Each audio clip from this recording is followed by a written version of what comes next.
오늘은 데살로니가전서 3장 11절로 13절입니다. 데살로니가서다 하면은 그 주님의 강림, 주님의 재림, 이게 아주 많이 나옵니다. 왜 이렇게 바울이 지금 데살로니가 교회를 향해서 주님의 이 강림을 이렇게 강조하고 있을까? 오늘 이 말씀 속에서 저와 여러분들에게 이 주님의 강림에 대한 이 말씀, 여러분들이 잘 이해가 되어지고 깨닫는 그런 시간이 되었으면 좋겠습니다. 우리는 이 하나님의 자녀입니다. 세상에는 이제 많은 사람들이 이렇게 태어나서 살다가 나이가 이제 이렇게 많아지면 참 어떤 분들은 나 빨리 좀 죽었으면 좋겠어. 이 세상이 너무 힘들고 고달프고 빨리 죽었으면 좋겠다. 또 다른 사람은 어떻습니까? 아니 이렇게 좋은 세상에 왜 이렇게 빨리 가려고 그래? 더 누리고 살다가 가야지. 이런 이야기들을 합니다. 근데 우리는 하나님의 자녀지요. 우리 하나님의 자녀들의 생각은 그럼 어떨까? 우리들도 마찬가지인 것 같아요. 그렇죠? 세상을 보면 좀 더 오래 살고 싶고 나 빨리 죽고 싶어 하는 그 마음이 그 말을 듣고 그대로 그걸 믿으면 안 돼요.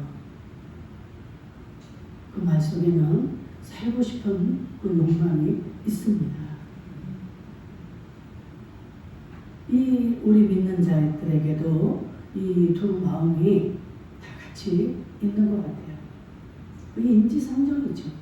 사람이라면 누구나 그런 생각을 할 수 있고 그럴 수밖에 없는데, 우리 사람 하나님을 믿는 자녀들은 다른 안 믿는 자들과 이렇게 똑같이 살아가고 있지만 우리는 갈 곳이 분명히 정해져 있는 자들입니다.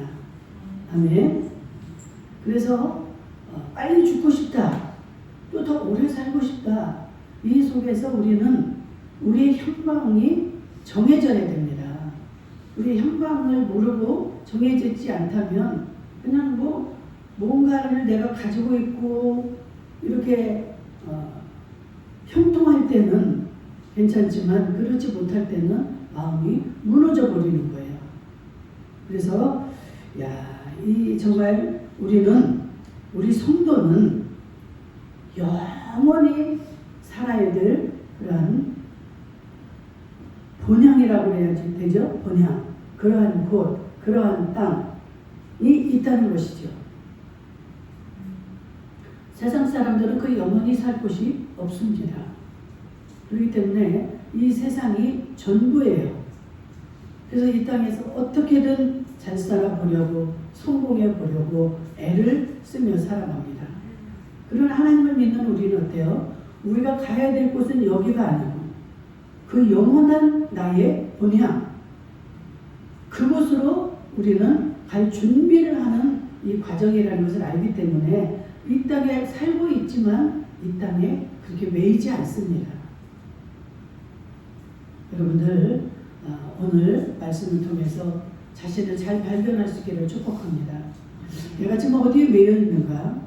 어디에 집중하고 있는가?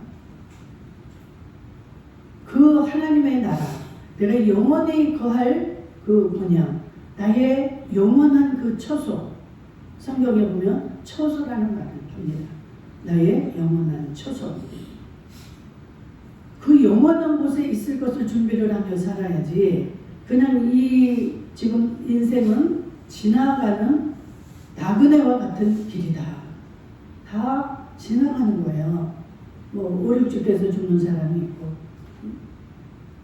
아니면 100살이 되도록 사는 사람도 있고 하지만 우리는 누구나 한 번은 다 죽게 돼 있습니다. 죽는 거예요. 100살이 넘게 살아도 그 생은 반드시 끝이 있습니다.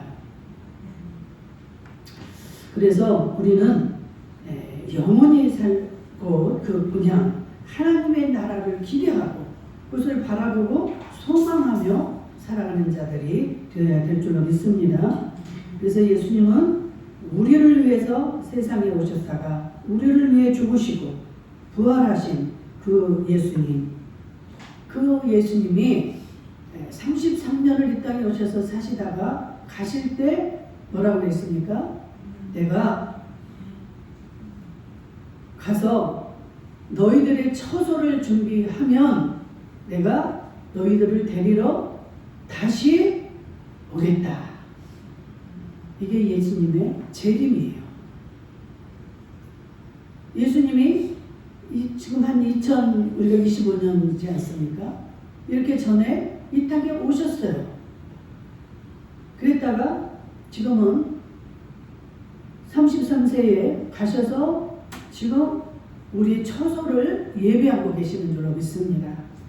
그게 다 이루어지면 우리에 들어가서 살 처소가 다 준비가 되면 우리를 데리러 오시겠다라고 말씀을 했습니다.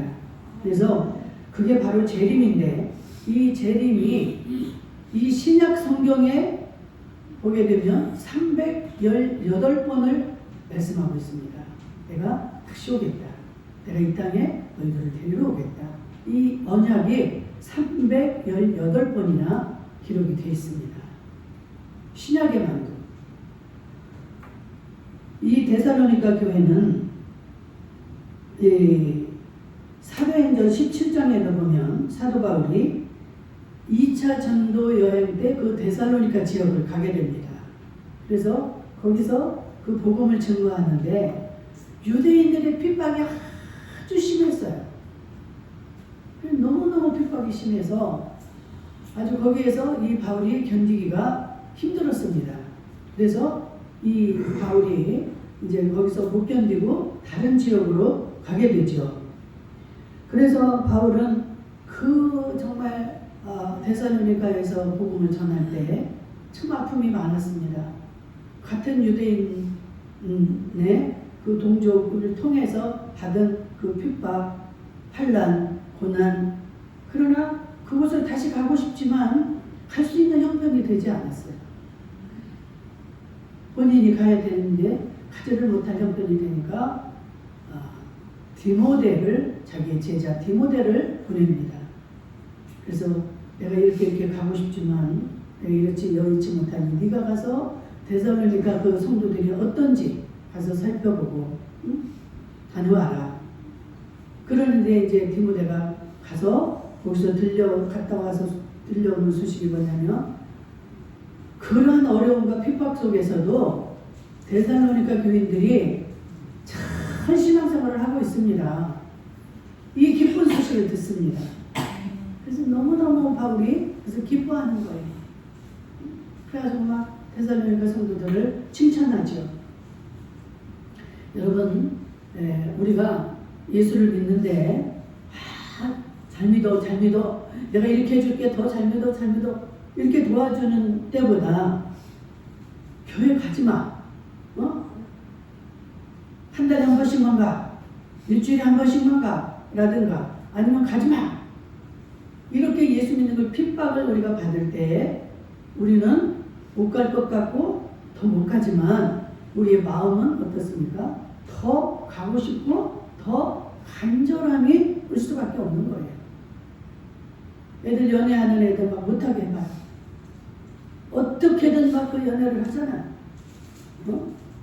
옛날 시골에서는요, 막 담을 넘어가서 도망을 갑니다. 뱀을 아무리 꼭 잡아놔도 소용이 없어요. 우리 그 시골 고모가 있었는데, 고모니까 여자잖아. 여자인데도 이 바람이 나니까, 연애를 하니까 못 견디고 막 도망을 가는 거예요. 담을 넘어서. 이렇게 못하게 하면 더 간절한 게 우리의 마음이에요. 그래서 데살로니가 사람들은 그 다시 오심하라고 약속하신 그 주님의 말씀을 붙잡고 그 주님의 재림을 사모하는 거예요. 주님, 어서 오시옵소서. 우리가 주님을 믿기가 너무너무 힘들어요. 주님 빨리 오세요. 이 주님을 사모하고 간절합니다. 그래서 데살로니가 교인들을 향해서 바울이 이 주님이 곧 오신다. 주님이 반드시 오신다. 이 말씀을 많이 전해주는 게 이 데살로니가 교회예요.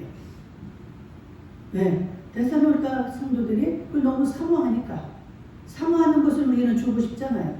그래서 이 재림이라는 이 말이 이 데살로니가 교회에 많이 이렇게 기록이 되어 있는데 이 재림에 관해서 사람들은 두 가지 반응을 나타냅니다. 그 주님을 믿도록 데살로니가 교인들처럼 간절히 기도하고 기다리고 사모하는 자들이 있는가 하면 이 재림에 대한 관심도 없고 생각도 안 하는 아주 이러한 부류가 있잖아요. 그런데 이 성경에 보게 되면 예수님에 대한 그 예언 또 이 재림에 대한 이 성취 이것이 다 예언을 해서 되어져 있습니다. 신약이 이제 예수님 오시기 전 한 700~800년 전이죠. 이사야 선지자가 활약하던 그 시대에 이사야가 이미 주님이 오실 것을 예언을 해놨습니다. 주님이 동정녀 마리아를 통해서 탄생하실 것을 이사야 7장 14절에 보면 그렇게 예수님은 메시아로서 이 땅에 오실 것이다. 또 미가 선지자는 또 이 베들레헴에서 예수님이 탄생하게 될 것이다. 이건 예언이죠. 예언. 구약의 선지자들을 통해서 또 이 많은 그 예수님에 대한 그 예언들이 이렇게 나오는데 그 예언이 그 즉시 이루어진 게 아니고 예언이라는 것은 미리 하는 거죠. 근데 70년도 아닌 한 700년 이후에 그 말씀이 이 땅에 이루어집니다. 그 선지자들의 이제 모든 그 사역도 끝나고 그 구약 시대가 지나가고 예수님이 그 하나님이 아무 말씀이 없는 구약이 끝나고 신약으로 오기까지의 그 기간이 한 700년 이상이 됩니다. 한 700년까지 돼요. 그 이후에 이제 예수님이 태어나신 거예요. 그 이사야나 미가 선지자가 예언했던 대로 그 메시아가 이 땅에 동정녀 마리아를 통해서 베들레헴 나사렛 그 예수로 마구간에서 아기 예수로 태어나서 초림 예수라고 해요. 그것을 우리가 기다리는 것은 지금 재림 예수입니다. 이미 그때 예수님은 이 땅에 예언한 대로 오셨어요. 그래서 참 이 기록된 대로 이렇게 이루어지는데 그 예수님이 이제 오실 날을 기다리는 게 이 재림인데 언제 오실까 그럼? 예수님이 언제 오신다는 것인가? 한 700 예언하고 700년 만에 예수님이 오셨는데 그럼 다시 오신다는 이 예수님은 언제 오실까? 데살로니가전서 5장 3절에 보니까 언제 오실 건지를 지금 말씀하고 있습니다. 그들이 평안하다 안전하다 한 그때에 임신한 여자에게 해산의 고통이 이름과 같이 멸망이 갑자기 그들에게 이르리니 결코 피하지 못하리라. 아멘. 예수님이 다시 오실 때는 멸망하는 자들이 있고 또 들림을 받는 자들이 있고 완전히 달라질 것입니다. 예수님을 바라보고 기다리고 준비하고 있는 자들은 최고의 기쁜 날이 예수님이 오시는 날입니다. 그런데 그렇지 않고 자기의 뜻을 이루고 자기 뜻대로 살아가고 이 세상이 전부로 살아간 자들은 뭐라고 해요? 갑자기 멸망에 이른다. 그럼 그 날이 언제 이루어질까? 성경에 보니까 마태복음 24장 36절 그 날과 그때는 아무도 모르나니 예수님이 다시 오실 날입니다. 그날은 아무도 모르나니 하늘의 천사들도 아들도 모르고 예수님이 자기도 모른다는 거예요. 오직 아버지만 아시느니라. 아멘. 하나님 아버지, 이 세상을 창조하신 그 창조주만 아신다는 거예요. 오시는 건 확실하게 오시는데 318번이나 말씀하신 그 언약이 이루어지는데 언제인지는 우리가 모르는 거예요. 그런데 어느 때 어떻게 오신다고 그랬어요? 평안하다, 안전하다, 지금은 오실 때가 아니야, 우리 더 먹고 마시고 조금만 더 즐기자, 좀 더 자자.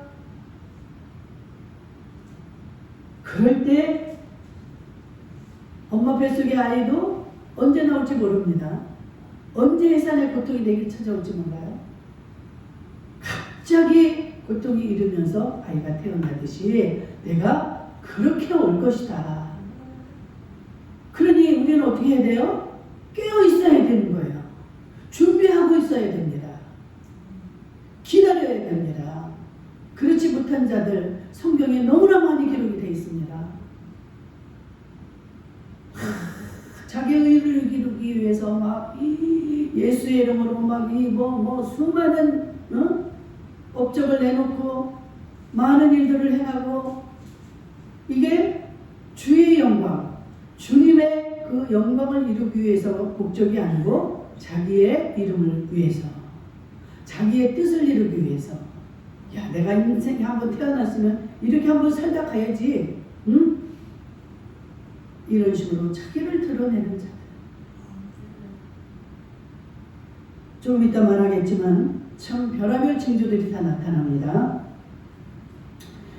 그래서 예수님이 재림하시기 전에 여러 징조가 나타날 것이다 라고 우리에게 이미 말씀을 하셨습니다. 많은 사람들이 어떻게 해요? 예수의 이름으로 와가지고 내가 그리스도다, 다 나한테로 오라, 여기 와야만이 구원이 있다, 자기가 그리스도라고, 문성명의로 이런 많은 자들이 처음에는 그 예수님을 정말 기가 막히게 따르고 순종하고 그 예수님을 찬양하고 이렇게 했지만, 그들이 다 변질이 돼가지고 내가 예수야, 내가 보혜사야, 나한테 오지 않으면 그 구원이 없어. 신천지는 뭐라고 그럽니까? 우리 교회 와서 14만 4천 명 안에 들어야만이 구원이 있지, 그렇지 않으면 너희들은 다 멸망의 자식들이야. 14만 4천에 반드시 들어와야 된다. 그래가지고 헌금하게 하고 이 모든 걸 다 바치게 하고, 그것을 그 14만 4천 안에 들어가기 위해서 온갖 그 교조를 향해서 충성을, 헌신을 합니다. 여러분, 주님이 이미 말씀을 다 해놓으셨어요. 내가 그리스도다, 그리스도가 여기 있다, 이렇게도 너희들은 믿지 말라는 거예요. 이럴 때는 이제 그 마지막 때가 되면 뭐라고 그럽니까? 많은 사람을 속이는 일이 일어날 것인데 또 난리와 전쟁이 일어날 것이다. 사방에 난리, 전쟁. 지금 많은 전쟁이 일어나고 있습니다. 난리가 일어납니다. 온갖 지진, 전염병. 그리고 너희들 믿는 자들은 예수를 믿는 것 때문에 많은 비용을 받게 될 것이다. 이단들이 득세하게 될 것이다. 그리고 사랑이 식어질 것이다. 믿음이 식어져서 주님 앞에 모이기를 싫어하는 그러한 징조가 나타날 것이다.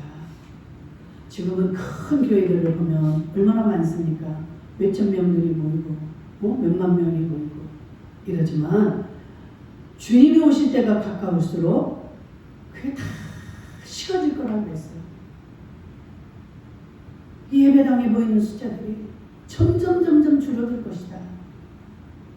그래서 앞으로 이 큰 교회들이 어려워지는, 그 큰 교회들이 문을 닫는 일들이 많아질 것이라고 말씀들을 하고 있습니다. 왜? 믿음이 다 식어져서 코로나 때 여러분들이 보셨잖아요. 그때 얼마나 믿는 자들의 숫자가 줄어들었습니까? 집에서 인터넷으로 드리면 되지. 내가 왜 꼭 교회당에 가야 됩니까? 하나님의 뜻과 하나님의 마음과는 무관한 예배를 드리고 있고, 이 말씀의 징조들이 지금 이렇게 나타나고 있어요.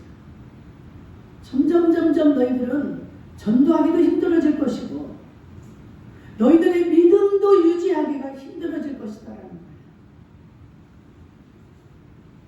많이 모였던 것들이 다 식어져서 줄어들고 여러분들 스스로가 이 믿음을 지탱하지 않으면, 지켜내지 못하면 이제는 참으로 하나님을 믿기가 어려운 시대가 올 것입니다.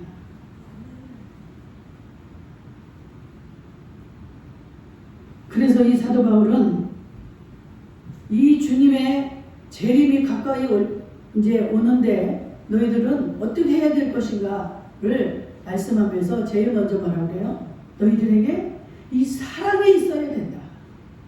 이 식어져가는 이 사랑, 너희들은 이 사랑이 식어져서는 안 되고 서로 사랑해야 된다. 첫째, 너희들은 이 사랑을 회복하고 이 사랑이 있어야 된다고 12절에 보니까 너무나 그 외치는 말씀이 있습니다. 우리에게 피차 사랑이 넘쳐야 된다. 이 사랑이 있어야만이 우리가 세워갈 수가 있고 힘이 있는 것이지, 사랑이 식어지면 모래알처럼 다 흩어지는 거예요. 합하지 않으면 어떠한 것도 이루어질 수가 없습니다. 각자 개인이 능력이 있고 아무리 많은 힘이 있어도 합해지지 않으면 어떠한 것도 이룰 수가 없습니다. 흐트러뜨리는 게 누가 합니까? 이 사랑이, 이 마귀는 너 오늘 교회 안 나가도 돼. 집에서 예배드리면 되지. 누구 만나지도 마. 너 혼자 그 믿음 잘 지키고 너 혼자 그 하나님하고 기도하고. 저는 예전에 어느 여자 전도사님입니다. 그분이 큰 기도를 많이 해요. 늘 교회 가서 철야를 하다시피 하고 감리교인인데 너무너무 기도를 잘하니까 어때요? 막 환상도 보기도 하고 응답도 많이 받고 이렇게 합니다. 그런데 자기가 그렇게 응답을 받고 기도를 많이 하고 하니까 이 사람들하고 잘 대화도 안 하려고 하고 이 주회종하고도 거리를 두고 자기 혼자 그렇게 은돈해서 집에서 그렇게 기도를 하고 이렇게 살아갑니다. 그런데 이상한 행동을 해요. 하나님이 이 나라가 멸망할 그런 징조를 보여줬더니 오늘날과 같이 아마 이렇게 지금 우리가 얼마나 우리 정세가 지금 시끄럽습니까? 아마 그런 때였던 것 같아요. 몇 년 전입니다. 그때 내가 이제 다 잃어버렸는데, 그래가지고 자기 많은 것들을 정리를 해가지고 좀 자기가 안전하다 생각하는 저 태국 거기에 가가지고 집을 얻어놓고 거기 가서 기다리고 이제 이 환란이 우리나라에서 지나가기를 기다린다는 거예요. 그리고 이상한 소리를 막 전화를 하면 그런 소리를 해대는 거예요. 아니 전쟁을 하면은 거기를 피하면은 자기는 살고 아니 말도 안 되는 소리를 하는 거예요. 그럼 나라가 없어지면 자기 혼자 어떻게 할 건데? 태국 저기가 돼가지고 태국에서 영원히 살 건가요? 여기에서 정말 나라를 위해서 정말 자기가 그런 응답을 받았다면 나라를 위해 기도하고 하나님 하시는 대로 우리는 순종하며 나가야지. 자기가 혼자 살겠다고 어디로 피난을 가고 어떤 아주 그냥 선교사들을 돕고 자기가 일방적으로 그렇게 하는 거예요. 여러분, 하나님의 음성을 잘 들으셔야 됩니다. 여러분, 이 마지막에 이런 시대에 살수록 우리는 그 사랑을 잃지 않아야 되고 사랑을 해야 되는데 우리가 무엇을 사랑해야 될까요? 이 성경에 보니까 디모데후서 3장 2절을 보면 사람들이 자기를 사랑하며 돈을 사랑하며 자랑하며 교만하며 비방하며 부모를 거역하며 감사하지 아니하며 거룩하지 아니하며 이게 지금 마지막 시대의 징조를 지금 이렇게 기록하고 있습니다. 자기를 사랑한다는 거예요. 우리 하나님은 사랑하되 나를 사랑하라는 게 아니에요. 하나님을 사랑하고 네 이웃을 네 몸과 같이 사랑하라고 했는데 자기 자신을 사랑하는 거예요. 또 돈을 사랑한다.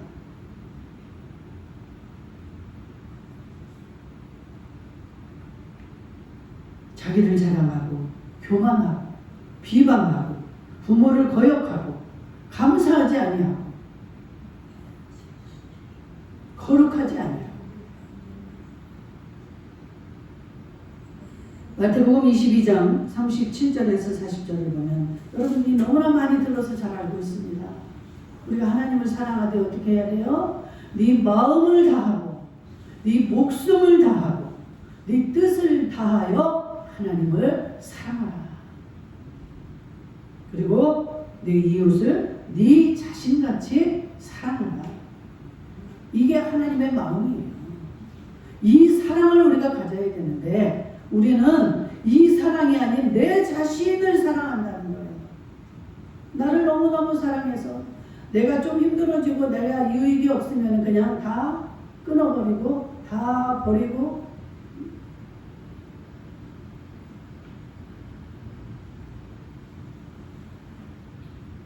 베드로전서 4장 8절에도 무엇보다도 뜨겁게 서로 사랑할지니 사랑은 허다한 죄를 덮느니라. 아멘. 우리가 무엇보다 서로 사랑하는데 그 앞에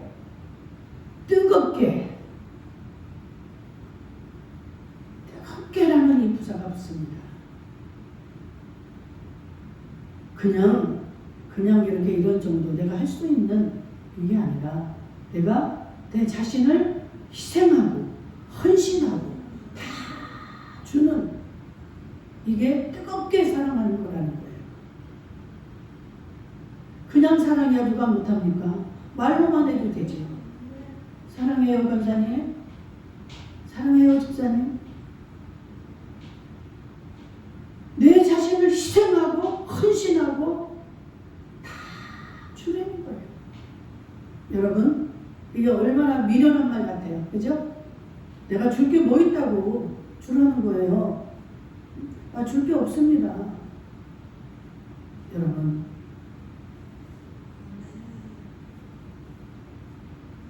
왜 이렇게 마음이 아픈지 모르겠어요.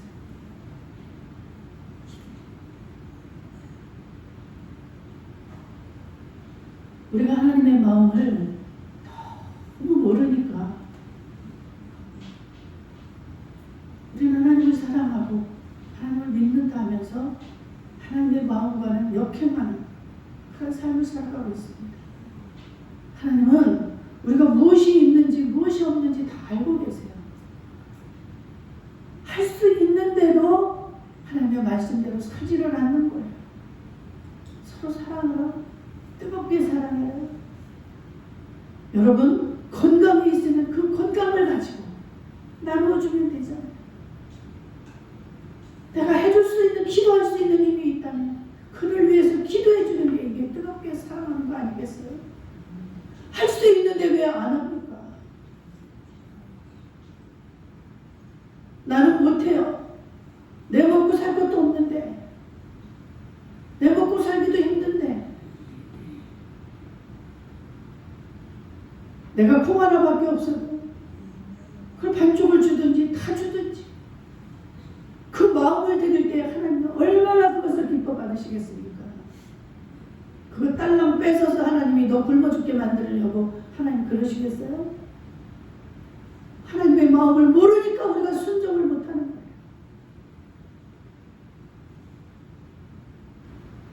마음을 알면, 예, 내가 없는 것 같았는데 보니까 콩이 하나 있네요. 알겠어요. 갖다 줘. 나 안 먹어도 그 사랑이 있으면 줄 수 있는 거예요.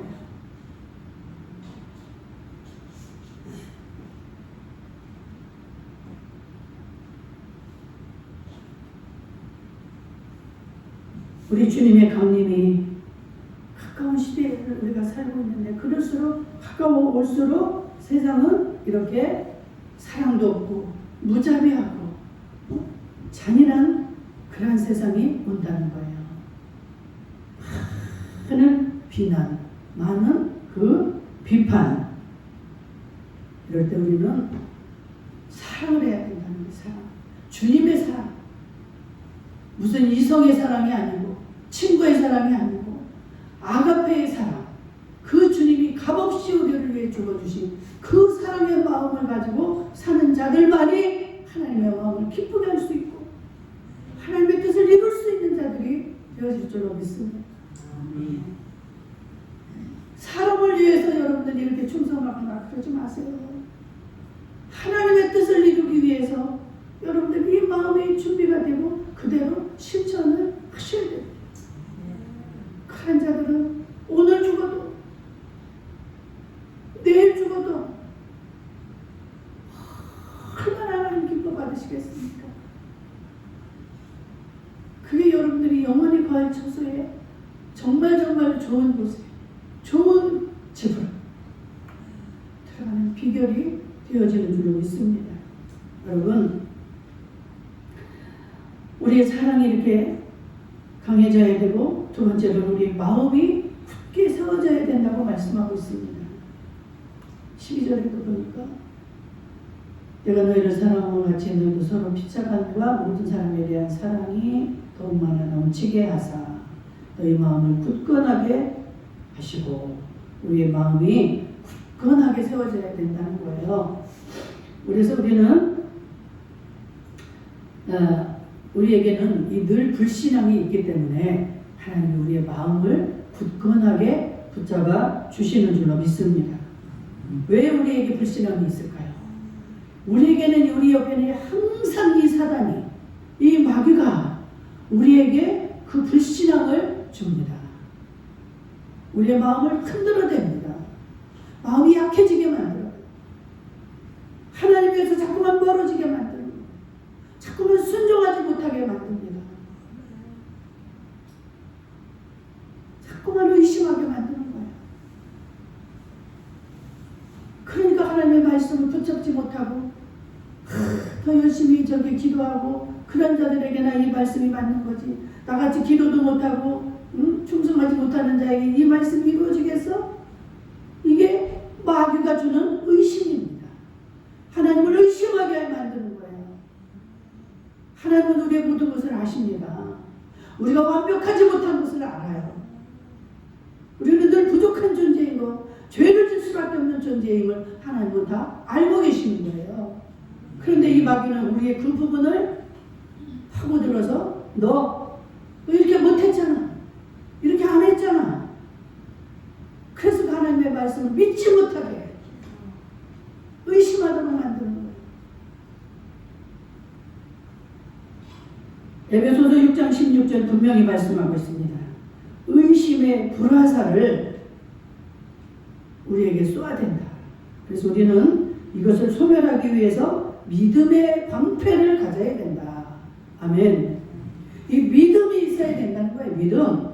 우리의 믿음이 살아나서 그 믿음으로 밀고 나갈 때 우리는 마음이 굳건해질 줄로 믿습니다. 이것을 믿음으로 굳건하게 하지 못하면 다 무너질 수밖에 없는 거예요. 다 마귀에게 빼앗기는 거예요. 마귀에게 속아버리는 거예요. 이렇게 억울한 일이 어디 있습니까? 여러분들이 어떻게 온전합니까? 어떻게 여러분들이 행할 수가 있습니까? 하나님을 향한 이 믿음으로 나아갈 때 하나님이 굳건한 마음을 우리에게 그 믿음을 주셔서 그것을 이겨내는 거예요. 아멘. 또 하나는 나만 잘 되고 나만 성공하면 잘 되고 이 이기심을 우리는 버려야 되는데 욕심 중에 아주 이게 으뜸이죠. 여러분 욕심이 잉태한즉 죄를 낳고 죄가 장성하면 사망을 낳는다. 이 욕심 여러분 저나 여러분이나 다 욕심이 있습니다. 이 욕심이 얼마나 우리를 지금 뭐라고 해요? 마지막은 지금 사망을 낳는다라고 하잖아요. 우리를 죽게 만드는 게 이 욕심이에요. 성경의 많은 인물들도 이 욕심 때문에 얼마나 많은 어려움을 겪고 아브라함도 다윗도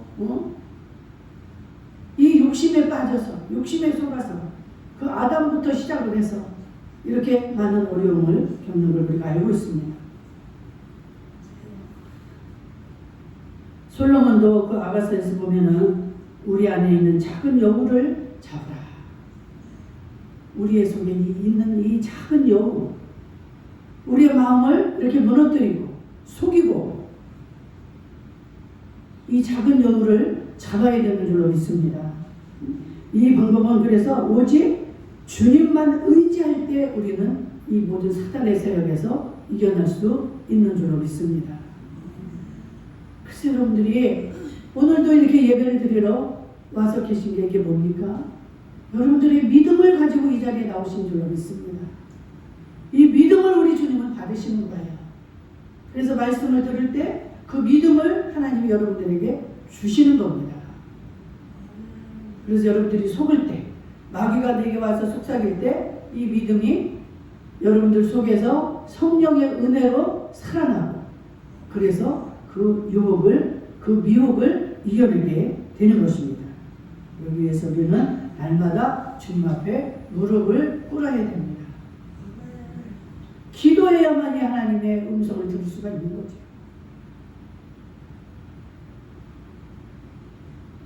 주님이 강림하실 때까지 우리 마음이 굳건하기를 축복합니다. 그래서 어떤 현상이 또 일어날까요? 요한계시록 13장 13절을 보면 거짓 선지자들과 거짓 그리스도인들이 심지어 어떤 일을 행하는가 보세요. 큰 이적을 행하되 심지어 사람들 앞에서 불이 하늘로부터 땅에 내려오게 한다. 아멘. 이 거짓 선지자들이 불을 하늘에서 땅에 내리는 이러한 기적을 행한다는 거예요. 이게 지금 성령의 역사가 아닙니다. 요한계시록 13장 13절이에요. 그렇게 큰 이적을 행하는 일이 주님이 강림하시기 전에 일어날 것이다.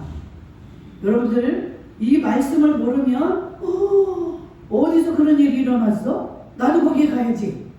나도 그 목사한테 가야지. 그 교회에 가야지. 그 기도원에 가야지. 이렇게 해서 다 빠지는 거예요. 마귀가 이렇게 우리를 미혹하는 일이 일어날 것이다.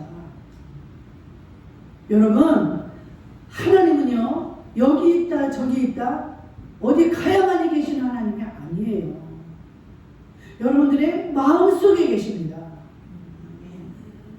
여러분들 마음속에 있는 그 주님을 의지하고 붙잡을 때 내가 성전이에요. 성전. 이 성령이 내 속에 거하기 때문에 내 마음이 이게 교회고 이 성전이고 주님이 여기에 계시는 거예요. 어디를 갑니까? 어디를 가요? 지금 성경에 그런 불이 하늘에서 떨어지는 그 기적을 행하는 거면 적어둔 게 아니고 많은 그런 기적을 행한다 그랬어요. 이 마태복음 24장에 보면 하나님이 나는 너희들을 도무지 모른다 할 때 그들이 뭐라고 그랬어요? 내가 수많은 기적을 행했고 죽은 자도 살려냈고 병든 자들을 고쳐냈고 얼마나 좋은 일들을 내가 많이 했습니까? 응? 이게 다 주의 일을 내가 이렇게 했는데 나를 모르신다니요. 여러분들 잘 분별하셔야 돼요. 잘 분별하셔야 돼요. 주의 이름으로 얼마든지 사입이나 이런 이단들이 이렇게 행할 수 있다 이 말이에요. 여러분들 마음속에 있는 그 주님 앞에 물어서 그 주님의 말씀과 같으면 성령의 역사죠. 그런데 이런 일들이 많이 일어날 것이다. 내 속에 있는 주님께 물어야 될 줄로 믿습니다. 그 주님하고만 소통하세요. 그 주님의 세미한 음성을 들으십시오. 주님은 절대로 이렇게 역사하지 않는다고 했어요. 주님이 오실 때, 주님의 강림하실 때 이제 들림의 현상이 일어날 것입니다. 마태복음 24장에도 맷돌질 하던 두 여인, 슬기로운 처녀, 미련한 처녀, 여러 현상들이 세계 만방에 있지 않겠습니까? 그럴 때 주님은 동시에 데려가고 동시에 버려둠을 당하는 이런 일이 벌어지지. 어디 그 이단들 뭐라 그래요? 어디에 모여서 우리는 거기서 살아야 된다. 거기에 임할 것이다. 이스라엘 백성들도 얼마나 미련한지요. 그 예루살렘 성전 그 시내가 있고 거기 옆에 또 언덕배기에 보면은 거기에 이제 겟세마네 동산 쪽으로 많은 무덤들이 있어요. 그 비석이. 왜 여기에 이렇게 그 아주 공동묘지가 있을까? 그들이 어떤 마음으로 거기다 했냐면 그 성전이 보이는, 성전에서 가까운 그곳에 예수님이 재림이 오시지 않을까. 이래가지고 그렇게 성전이 보이는 그 언덕에다가 그렇게 자기 시신을 다 넣는다는 거예요. 거기에만 예수님이 임하실까요? 그쪽에 예수님이 임하실까요? 분명히 예수님은 천사장의 나팔소리와 함께 구름 타고 동시에 온 이 우주에 있는, 이 지구상에 있는 모든 믿는 자들과 정말 믿지 않는 자들, 들림 받을 자들과 버림 받을 자들을 동시에 하나님이 역사하실 줄로 믿습니다. 그래서 여러분 잘 분별을 하셔야 돼요. 마지막입니다. 고린도후서 7장 1절에 보니까 바울 사도는 뭐라 그래요? 하나님을 두려워하는 가운데 거룩함을 온전히 이루어 육과 영의 온갖 더러운 것에서 자신을 깨끗하게 하자. 아멘. 우리는 이 마지막에 가까울수록 우리 자신을 깨끗하게 하는 일입니다. 정직하게, 신실하게, 솔직하게, 성결하게. 레위기 10장 10절에도 그리하여야 너희가 거룩하고 속된 것을 분별하며 부정하고 정한 것을 분별하게 될 것이다. 내가 거룩하니 너희도 거룩하라. 우리 하나님이 거룩하기 때문에 그 하나님을 만나기 위해서는 우리가 준비해야 될 것이 거룩해지는 것입니다. 거룩하지 않으면 거룩과는 혼합할 수가 없는 거예요. 그래서 우리는 거룩에 힘을 써야 되는 줄로 믿습니다.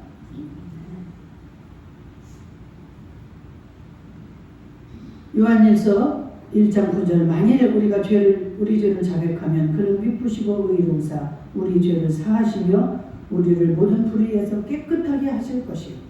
이렇게 죄사함이 있어야만 우리는 거룩함에 들어가게 되는 줄로 믿습니다. 이 예수 그리스도의 사하심이 없이는 우리는 거룩할 수가 없는 거예요. 그래서 우리가 회개를 해도 예수의 이름으로 기도하고 나서 꼭 예수님의 이름으로 기도드립니다. 예수님이 우리 죄를 대신 사해 주셨기 때문에 그분의 사하심을 우리가 받을 때 우리는 천국에도 갈 수 있는 것이고 거룩해질 수가 있다는 사실입니다. 아멘. 네, 그래서 오늘 말씀 여러분들 잘 기억하시고 붙잡으셔서 정말 주님이 기뻐하시는 주님 나라에 다 들어갈 수 있는, 주님이 강림하실 때 다 휴가할 수 있는 그런 교회 여러분들 될 수 있기를 주의 이름으로 축복합니다. 아멘. 준비한 예물 올려드리도록 하겠습니다.